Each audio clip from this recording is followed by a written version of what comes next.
அனைவருக்கும் மீண்டும் எனது வணக்கங்கள். நான் இப்போ இதுவும் தொல்காப்பியம் சம்மந்தமான ஒரு நூற்பா வச்சுக்கிட்டு தான், தொல்காப்பிய பொருளதிகார ஒரு நூற்பா. அந்த நூற்பா தொல்காப்பியருக்கு பல்துறை சார்ந்த அறிவு இருக்குது. பல்துறை சார்ந்த அறிவை உடையவர்.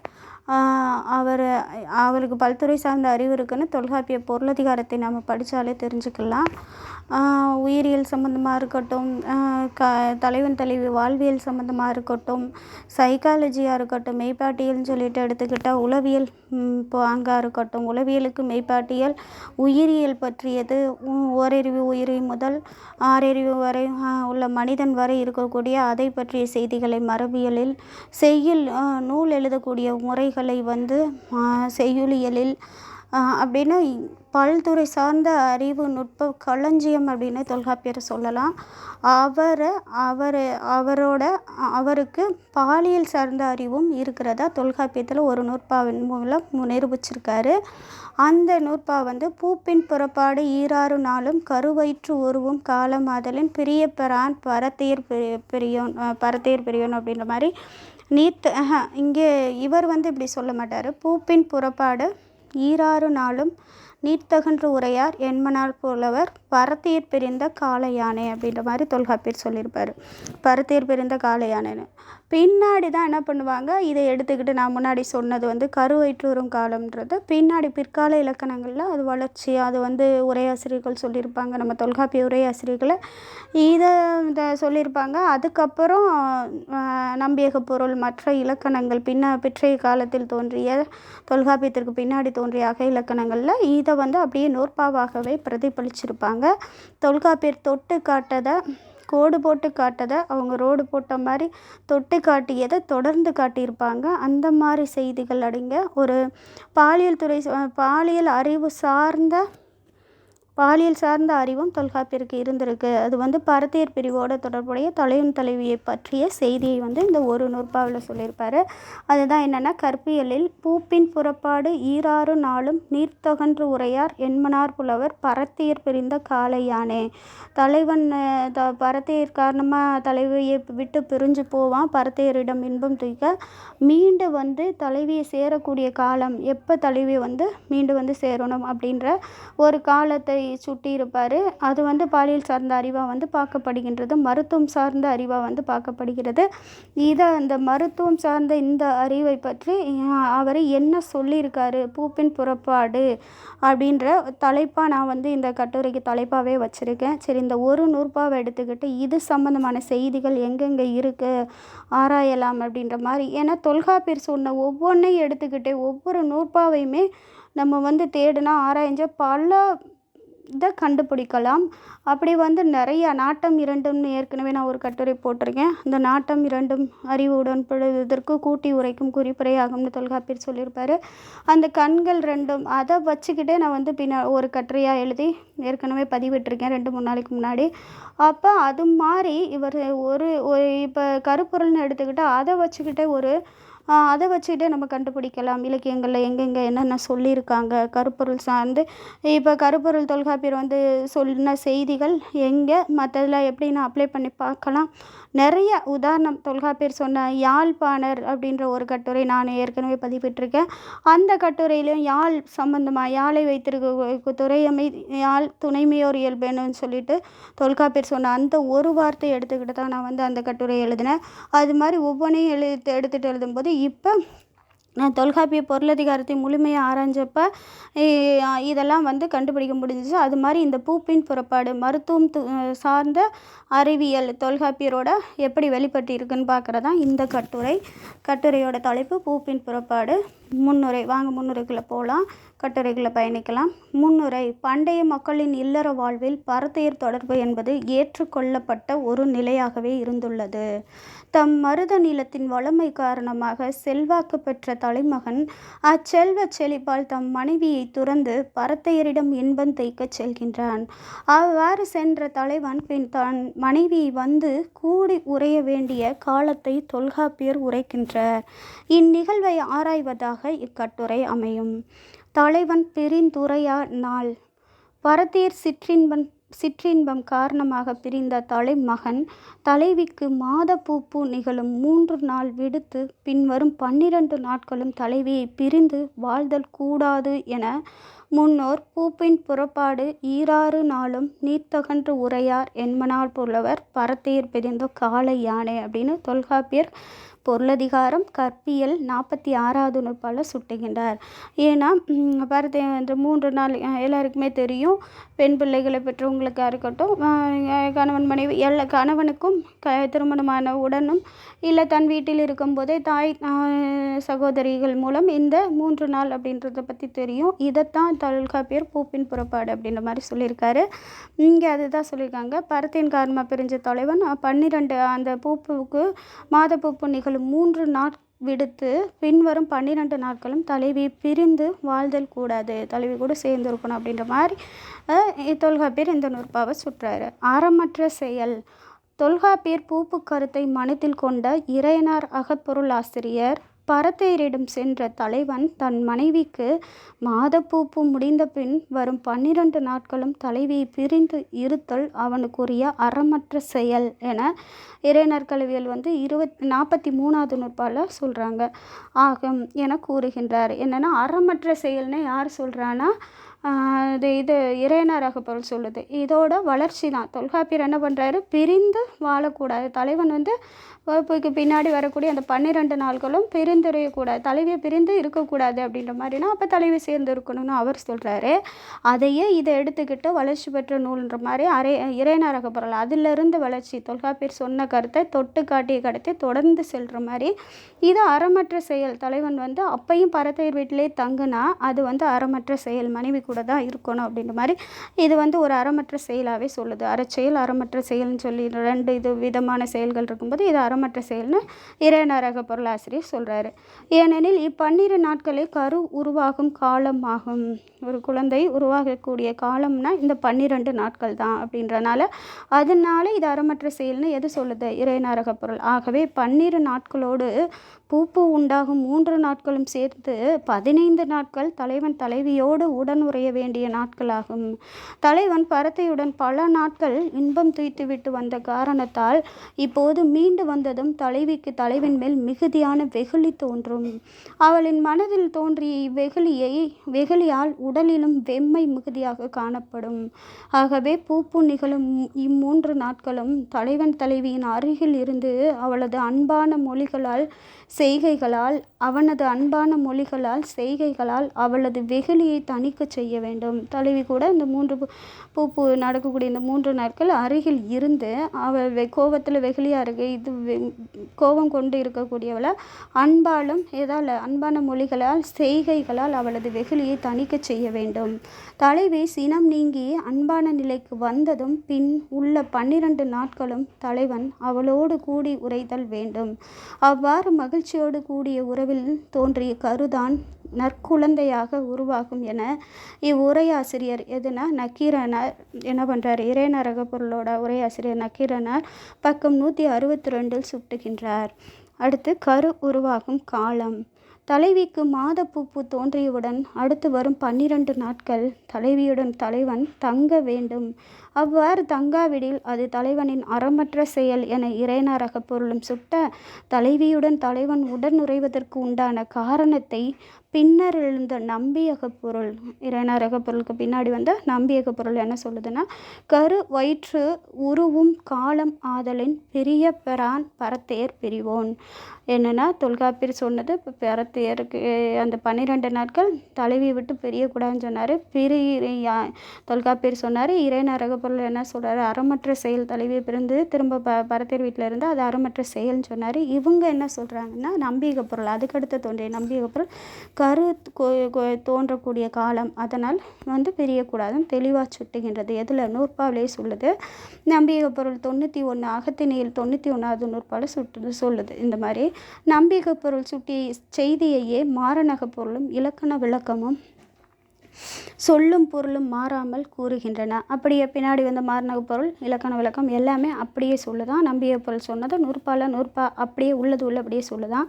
எனினும் மாறனக பொருள் தலைவி பூப்பில் பொருந்தும் முன்னாளோடு அதற்கு பின் வரக்கூடிய 12 நாட்களும் ஆகிய 15 நாட்களும் தலைவன் தலைவியை நீத்து பரத்தேர்பால் உரையும் நீதிக்கு வலுவான செயலை செய்வதில்லை அப்படின்ற மாதிரி எக்ஸ்ட்ரா ஒரு இதை சொல்லுது. அவன் நீதினா என்னென்னா தலைவி கூட தான் இருக்கணும், தலைவி விட்டு பிரிந்திருக்கிறது நீதிக்கு வலுவான செயலை செய்வதில்லை அப்படின்னு உயர்ந்த தலைவனை பற்றி மாறனக பொருள் அகத்தினியல் 101வது நூற்பால சொல்லுது.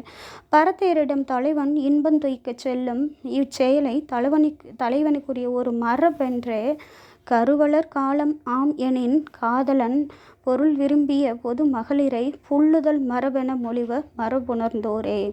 கருவலர் காலம் ஆம் எனின் காதலன் பொருள் விரும்பிய பொது மகளிர், பொருளை மட்டுமே விரும்பக்கூடிய பொது மகளிர்னா அந்த பரத்தேரத்தான் சொல்கிறாரு.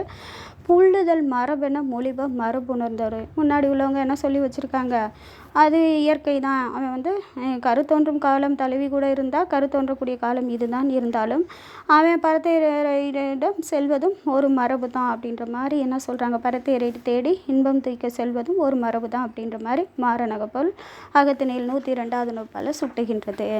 அடுத்து பூப்பை வெளிப்படுத்தும் முறை. கற்பு வாழ்க்கையில் பெண்கள் தாம் மாத பூப்படைந்ததை பரத்தியின் மாட்டு பிரிந்த தலைவனிடம் ஒரு குறியீட்டு முறையால் நிறங்களை கொண்டு வெளிப்படுத்தினர். இப்போ இவன் பரத்தேர் வீட்டுக்கு போயிருக்கான். அப்போ அங்கே தலைவிக்கு பூப்பு வந்திருக்குன்னு சொல்லிட்டு ஒரு தலைவி என்ன பண்ணுவான்னா, ஒரு தோழியர்கிட்ட ஒருத்தி, சேடி பெண்கள்னு நிறைய தோழிகர்கள் இருப்பாங்க, தலைவி கூட இருக்கிற தோழி வேறு. அப்போ அந்த பெண்களில் ஒருத்திக்கு என்ன பண்ணுவான், செவ்வணி அனுபவிச்சு அனுப்புகிறதான் முறை. அது வந்து இலக்கணங்களில் பதிவு செய்யப்பட்டிருக்கு. நம்பியக பொருள் போன்ற இலக்கணங்களில், தொல்காப்பியத்தில் அந்த மாதிரி இல்லை. அடுத்து இந்த குழந்தை பிறந்ததுக்கு அப்புறம் வரக்கூடிய அந்த பூப்புக்கு வெள்ளணி அப்படின்ற மாதிரி பெயர். இது வந்து செவ்வணி அப்படின்ற மாதிரி சொல்லுவாங்க. குறியீடு நிறத்தை வைத்து குறியீடு சொல்லுவாங்க. அதைத்தான் இங்கே சொல்கிறாங்க. பூப்பை வெளிப்படுத்தும் முறை பார்க்கலாம் வாங்க. கற்பு வாழ்க்கையில் பெண்கள் தாம் மாத பூப்படைந்ததை பரத்தியின் மாட்டு பிரிந்த தலைவனிடம் ஒரு குறியீட்டு முறையால் நிறங்களை கொண்டு வெளிப்படுத்தினர். இது அக்கால பெண்களின் மரபு. இதனை அணிவழி உணர்த்தல் என்றும் சுட்டுவர். அணிவழி உணர்த்தல் என்றும் சுட்டுவர். ஏனெனில் தலைவியின் நிலையை ஆடை அணிகலன்கள் வாயிலாக பிரிந்திருக்கும் தலைவனுக்கு உணர்த்துவதால் இந்நிகழ்வு இப்பெயர் பெற்றது. ஆடை அணிகலன்கள், சிவப்பு அணினா சிவப்பு ட்ரெஸ்ஸு போட்டு விட்டு சிவப்பு அணிகலன்கள் கழுத்தில் காதில் எல்லாம் போட்டு விட்டு அனுப்புறது, அதுதான் என்னென்னா செவ்வணி அப்படின்ற மாதிரி. ஆடை அணிகலன்கள் வாயிலாக பிரிந்திருக்கும் தலைவனுக்கு உணர்த்துவதால் இந்நிகழ்வு பெயர் பெற்றது. இந்த செவ்வணி பற்றிலாம் தொல்காப்பியர் சொல்லலை. வெள்ளணி பற்றி வேணால் சொல்லியிருப்பார் ஒரு இடத்துல, என்னமோ செவ்வணி பற்றிலாம் தொல்காப்பியர் சொல்லலை. ஆனால் பின்னாடி வந்த நம்பிய பொருள் தெளிவாக சொல்லும் செவ்வணி வெள்ளணி பற்றி.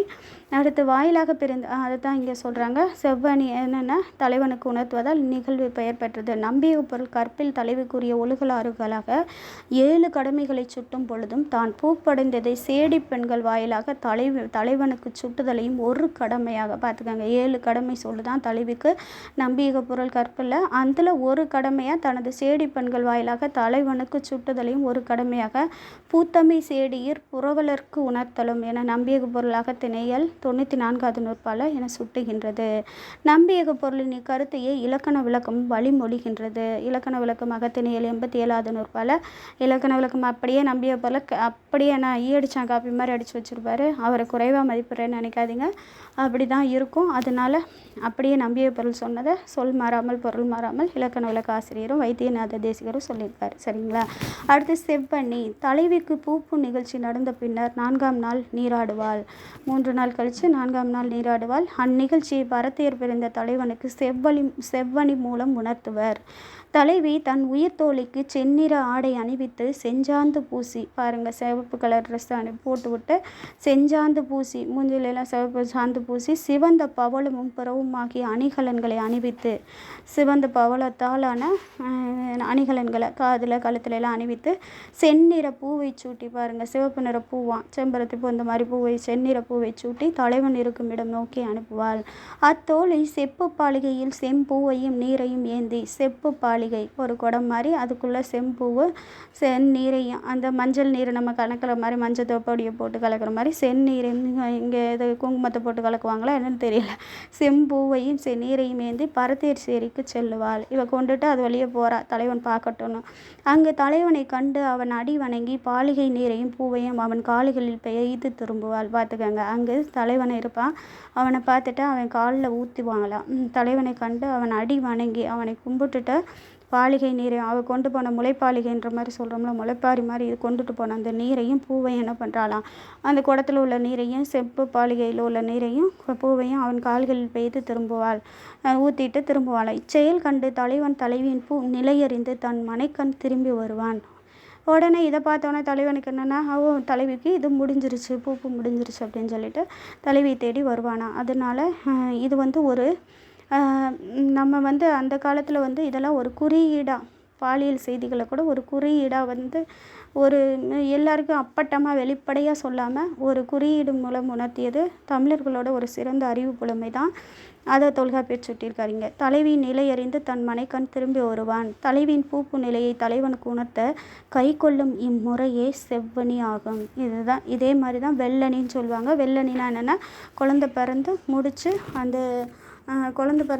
அந்த தீட்டு 16ஆம் நாள் அது முடிஞ்சு தலைவி நீராடும் காலத்தில் அந்த மாதப்பூப்பு இந்த மகப்பேற்று பூப்பு முடிஞ்சு அந்த எல்லாம் முடிஞ்சதுக்கப்புறம் இந்த மாதிரி அனுப்பி விடுவா. வெள்ளனி அதுக்கு பேர். அதை பாருங்கள், வெள்ளனி பார்க்கலாம். வெள்ளனி புதல்வனை ஈன்றெடுத்த தலைவி 15 நாள் கழித்து 16ஆம் நாள் எண்ணெய் தேய்த்து நீராடுவாள். என்ன பண்ணுறாளாம், 16 நாள் வரையும் 14 நாள் சென்று எண்ணெய் தேய்த்து குளிக்கிறான். நீராடலுக்கு நெய்யாடுதல் என்ற இலக்கண இலக்கியங்கள் மற்றொரு பெயரை சூட்டும். நெய்யாடுதல்னு சொல்லுவாங்க. நெய்யாடியா இது தொல்காப்பியர் கூட தலைவன் கூட்டில் வரும்போது சொல்லுவாங்க. சரிங்களா, தலைவி கூட்டில் தலைவன் கூட்டிலே வரும். இந்நீராடலுக்கு நெய்யாடுதல் என்ற இலக்கண இலக்கியங்கள் மற்றொரு பெயரை சூட்டும். தலைவி நெய்யாடும் நிகழ்ச்சி தோழி வாயிலாக தலைவனுக்கு உணர்த்தப்படும். இதற்காக தோழிக்கு வெண்ணிற ஆடை உடுத்தி வெஞ்சாந்து பூசி வெண்ணிற முத்துக்களாலான அணிகலன்களை அணிவித்து, அங்கே சிவப்பு கலர் ட்ரெஸ்ஸு சிவப்பு கலர் அணிகலன்கள்லாம் போட்டு அனுப்புன மாதிரி இங்கே வெள்ளை கலர் ட்ரெஸ்ஸு வெள்ளை கலர் அணிகலன்களை அனுப்பிக்கிறார். வெண்ணிற பூவை சூட்டி வெண்ணிற வெண்ணெய் அப்படியே மேட்சாக எல்லாமே இன்றைக்கி போடுற மாதிரி அன்றைக்கி வெண்ணிற பூவை சூட்டி தலைவன் இருக்கும் இடம் நோக்கி அனுப்புவாள். அத்தோழி செப்பு பாலிகையில் வெண்பூவை நீரையும் ஏந்தி பரதேர் சேரிக்கு சொல்லுவாள். அங்கு தலைவனை கண்டு அவன் அடி வணங்கி பாலிகை நீரையும் பூவையும் அவன் கால்களில் வைத்து திரும்புவாள். அது செவ்வனியில் சொன்ன மாதிரி இது வெள்ளை கலர், அவ்வளோதான்.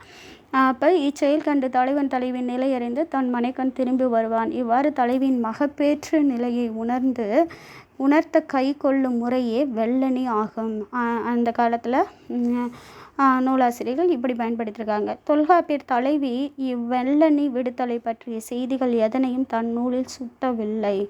வெள்ளனி பற்றி சொல்லலை, வெள்ளனி விடுத்ததையும் சொல்லலை, செவ்வனி விடுத்தலையும் சொல்லலை. ஆனால் நெய்யாடியன்ற சொல்ல மட்டும் பயன்படுத்தியிருப்பார். எனினும் வெள்ளனி விடுதலுக்கு பின் நிகழ்வுகளை கற்பியலில் தலைவன் கூற்றில் சொல்கிறேன்ல, வெள்ளனி செவ்வனி பற்றி தொல்காப்பியர் சொல்லலை. ஆனால் பின்னாடி நம்பிக்கை பொருள் தெளிவாக எடுத்துக்காட்டும். வெள்ளனிக்கு செவ்வனிக்கும் தனித்தனி நூற்பாக்கள் சொல்லும். இதை வெள்ளனி விடுதலை பற்றிய செய்திகள் எதனையும் தன் நூலில் தொல்காப்பியர் சுட்டவில்லை. எனினும் வெள்ளனி விடுதலுக்கு பின் நிகழும் நிகழ்வுகளை கற்பியலில் தலைவன் கூற்றில் குழந்தை பிறந்த பின் தலைவி எண்ணெய் நீராடுதலாகிய நெய் முழுக்கை செய்த போது தலைவனுக்கு கூற்று நிகழும் என தலைவனுக்குரிய கூற்றுக்களில் இதனை ஒரு கூற்றாக கூறுகின்றார். எதுலன்னா தொல்காப்பிய கற்பியல் நூற்பா 5வது நூற்பால சொல்கிறார்.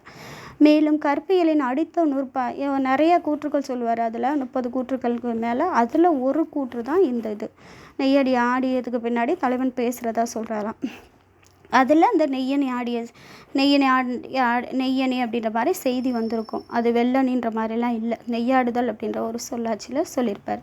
கூற்றுக்களில் இதை ஒரு கூற்றாக கூறுகின்றார். மேலும் கற்பியலின் அடுத்த நூற்பாவான தலைவி கூற்றில் கயந்தலை தோன்றிய காமர் நெய்யண்ணி நயந்த கிழவனை நெஞ்சு புன்னுருகி நலியின் நீக்கிய எளிவரு நிலை. கற்பியல 6வது நூற்பால தலைவி கூற்றிலே நெய்யனை பற்றி சொல்கிறாராம் எனவும் சுட்டுகின்றார். இதில் தன் புதல்வன் பிறந்ததற்காக செய்யப்படும் நெய்யணி நிகழ்வை தலைவன் காண வரும் பொழுது தலைவியால் இகழப்படுகின்றான். எதுக்கு இங்கே வந்த பரத்தேர் வீட்டில் இருக்க வேண்டியதானே அப்படின்னு சொல்லி திட்டுவா போல அப்படின்ற மாதிரி தலைவனின் நெஞ்சம் புண்ணாகும்படி பழித்து விடுகின்றாள் என்ற செய்தி சுட்டப்படுகின்றது.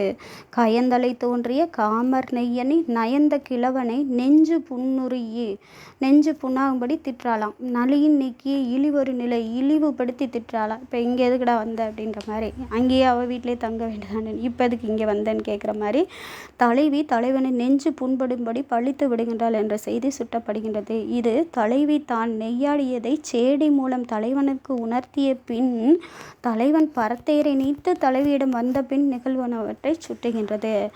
அது பின்னாடி வெள்ளணி விடுத்ததுக்கு பின்னாடி வர்ற செய்தி தான். ஆனால் வெள்ளணியும் செவ்வணியும் விடுக்கப்பட்ட செய்தி தொல்காப்பியத்தில் இல்லை. அடுத்து பிற்றைய இலக்கணங்களில் வெள்ளணி. இவ்வெள்ளணி மூலம் தலைவி தன் நிலையை தோழி மூலம் வெளிப்படுத்தும் இந்நிகழ்வை நம்பியக பொருள், மாரணக பொருள், இலக்கண விளக்கம், சுவாமிநாதம் ஆகிய 4 நூல்களும் சுட்டுகின்றன. இவை முறையே கற்பியலில் உணர்த்த உணரா ஊடற்குரிய கிளவிகள். கற்பியலில் உணர்த்த உணரா ஊடற்குரிய கிளவிகள். உணர்வதோடு உணரா ஊடற்குரிய கிளவிகள். உணர்த்த உணரும் ஊடலின் விரி. உணர்த்த உணர்த்திடும் வாயில்களும் உணர்த்த உணரா ஊடற்குரிய கிளவிகளும் என்னும் கிளவி தொகைகளின் கீழ் சுட்டுகின்றன. சான்றாக சுவாமிநாதம் தலைவி வெள்ளணி விடுக்கும் நிகழ்வை இரட்டுறும் வெள்ளணி அணிதல், அணிந்து விடல், விடுங்கால இறைவாயில் வேண்டல், நெய்யாடியது இகலை சாற்றல் அப்படின்ற மாதிரி இரட்டுறும் வெள்ளணி அணிதல், அணிந்து விடல், விடுங்கால இறைவாயில் வேண்டல், நெய்யாடியது இகலை சாற்றல் அப்படின்ற மாதிரி சுவாமிநாத பொருளதிகாரம் 50வது நூற்பால இந்த மாதிரி சுட்டுறாங்களாம். அடுத்து இதை பற்றிய அறிஞர்களோட கருத்துக்கள் என்ன அப்படின்ற மாதிரி உரையாசிரியர்கள் மற்ற அறிஞர்களோட கருத்துக்கள் என்ன, அறிவியல் அறிஞர்களோட கருத்துக்கள் என்னன்றதை பார்க்கலாம். பூப்பை பற்றிய செய்திகளை சுட்டும்போது மேரி உடோப்ஸ் என்ற மேலை நாட்டு அறிஞர் பூப்பு வெளிப்பட்ட 10ஆம் நாளிலிருந்து 15ஆம் நாள் வரையில்தான் கரு தோன்றும். பூப்பு வெளிப்பட்ட 10ஆம் நாளிலிருந்து 15ஆம் நாள் வரையில்தான் கரு தோன்றும் என சி. லக்குவனார் தொல்காப்பிய ஆராய்ச்சி என்ற நூலில் பக்கம் 191 192 சுட்டுகின்றார். நம் நாட்டறிஞரான புலவர் குழந்தையும் கரு உண்டாகும் காலத்தை பற்றிய மருத்துவரின் வரையறையை நம் நாட்டு புலவர் குழந்தை தொல்காப்பியத்துக்கு உரை எழுதியிருக்காரு. அவர் என்ன சொல்கிறாரா, புலவர் குழந்தையும் கரு உண்டாகும் காலத்தை பற்றிய மருத்துவரின் வரையறையை முதற் பூப்பு நிகழ்ந்த 30ஆம் நாள், அடுத்த மாத பூப்பு நிகழ்ந்த 4ஆம் நாளிலிருந்து 11ஆம் நாள் வரையுள்ள 8 நாளும் கருத்தறியா நாட்களாகும். முதற் பூப்பு நிகழ்ந்த 30ஆம் நாள், அடுத்த மாத பூப்பு நிகழ்ந்த 4ஆம் நாளிலிருந்து 11ஆம் நாள் வரையுள்ள 8 நாளும் கருத்தறியா நாட்களாகும். 12ஆம் நாள் ஐயப்பாடான நாளாகும். 13 முதல் 18 வரையுள்ள 6 நாட்களும் கருத்தரித்தல் நாட்களாகும். 10ஆம் நாள் ஐயப்பாடான நாளாகும். 20 முதல் 30 முடிய உள்ள 11 நாட்களும் கருத்தறியா நாட்களாகும். அதாவது பூப்பு நிகழும் முதல் 3 நாளும் கருப்பை தூயதாக்கப்படுகிறது. 4 to 11 ஆகிய 8 நாளும் சினை அல்லது முட்டை கருப்பையில் வர ஆகும் நாட்களாகும். 12வது நாள் சினை கருப்பையில் பொருந்துகின்ற நாளாகும். இந்நாளில் கூடினால் கருத்தரிக்கும் தரிக்காது என்பது உறுதி இல்லை. 13 முதல் 18 வரை உள்ள ஆகிய 6 நாளும் சினையோடு வானின் உயிரணு கலக்கும் நாட்களாகும். 19ஆம் நாள் கருப்பையில் பொருந்தியுள்ள இடத்திலிருந்து சினை விடுபடும் நாளாகும். இன்றும் கருத்தரிக்கும் தரிக்காது என்பது உறுதியில்லை. 20 முதல் 30 ஆகிய 11 நாளும் சினை வலியற்று நழுவி வெளிப்பட முயலும் நாட்களாகும். இந்நாட்களில் உயிரணு சினையை கூட பெறாது என தொல்காப்பிய பொருளதிகாரம் புலவர் தன் குழந்தை உரையில் பக்கம் 312 சுட்டுகின்றார். பெருந்திணையிலும் பூப்பு. பொருந்தா காமத்தை தனக்குரிய இலக்கணமாக கொண்ட பெருந்திணையிலும் பெண்கள் தான் உற்ற பூப்பை தன் தலைவனிடம் வெளிப்படுத்தியதை ஒரு கிளவி தொகையாக இலக்கணங்கள் சுட்டுகின்றன. இச்செய்தி நம்பியக பொருள், மாரணக பொருள் இரண்டிலும் ஒலிபியலில் சுட்டப்படுகின்றது. தொல்காப்பியத்தில் சுட்டப்படல, தொல்காப்பியத்துக்கு பின்னாடி வந்த அந்த நம்பியக பொருளையும் மாரணக பொருளையும் சுட்டப்படுகின்றது.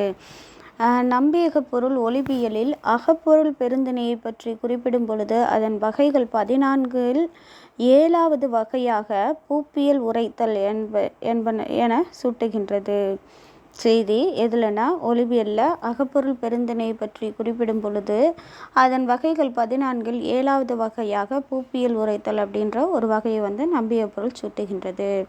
கூடுதல் செய்தியாக தலைவிக்கு கற்பில் நிகழும் மாத பூப்பை பற்றி தொல்காப்பியர் ஒரு நூற்பாவில் சுட்ட பிற்றைய இலக்கணங்கள் அப்பூப்பு பற்றியதன் தொடர்ச்சியான செய்திகளை வெள்ளணி சிவப்பணிகள் என விரித்து சொல்ல மாரணகப்பொருள் அதனை காட்டிலும் கூடுதலாக இரு நூற்பாக்களில் பூப்பு செய்தியை விரித்துரைக்கின்றது.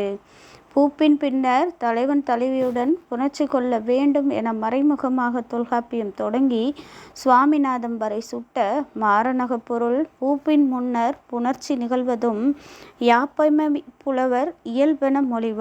பூப்பின் முன்னர் புணர்ச்சி நிகழ்வதும் யாப்பமை புலவர் இயல்பென மொழிப என மாரணகப்பொருள் ஒலிபியல் 108வது நூற்பாவில் என மாறுதலாக சுட்டுகின்றது. மாரணகப்பொருளின் இக்கருத்திலிருந்து பூப்பு நிகழ்வதற்கு முன் தலைவன் இன்பம் துய்ப்பதற்காக சென்று பரத்தேர் வீட்டில் தங்குவதில்லை என்பதும் தலைவன் தலைவி கூடவே பூப்பின் முன் இன்பம் துய்க்கின்றான் என்ற செய்தியும் புலப்படுகின்றது. அரசர் முதலானோர் கற்பு வாழ்க்கையில் பூப்பின் போதும் தீய ஓரையிலும் தீய நாளிலும் தலைவியை கூடாத நல்ல ஒழுக்கத்தை மேற்கொண்டிருந்தனர். ஆனால் இவர்கள் களவு வாழ்க்கையின் போது இத்தகைய நல்லொழுக்கத்தில் இருந்து வலிவியே காணப்பட்டனர். ஏனெனில் வலுவர பூப்பு நிகழினும் வரையாது ஒழுகும் உள்ளத்தொடும் ஓரை நாளிலும் கூடும் நிலையிலுமே அவர்கள் இருந்தனர் என புலவர்கள் சுட்டுவதாக.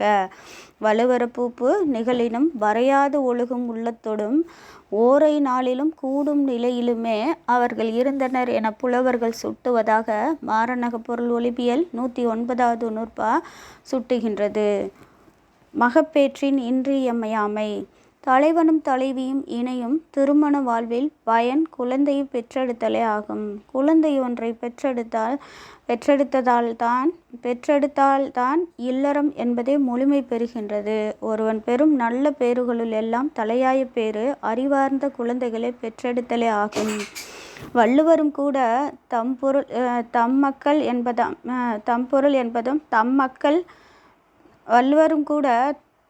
மக்கள் என்பதாம் என குறள் 63 என ஒருவருக்குரிய சொத்தே அவன் பெற்ற மக்கள்தான் என மகப்பேற்றின் இன்றியமையாமையை வள்ளுவர் பல இடங்களில் விளக்குகின்றார். தம்பொருள் என்ப தம் மக்கள் அப்படின்னு வள்ளுவர் சொல்லுவார். அதைத்தான் என்ன பண்ணுறாங்க இங்கே எடுத்து காட்டுறேன்.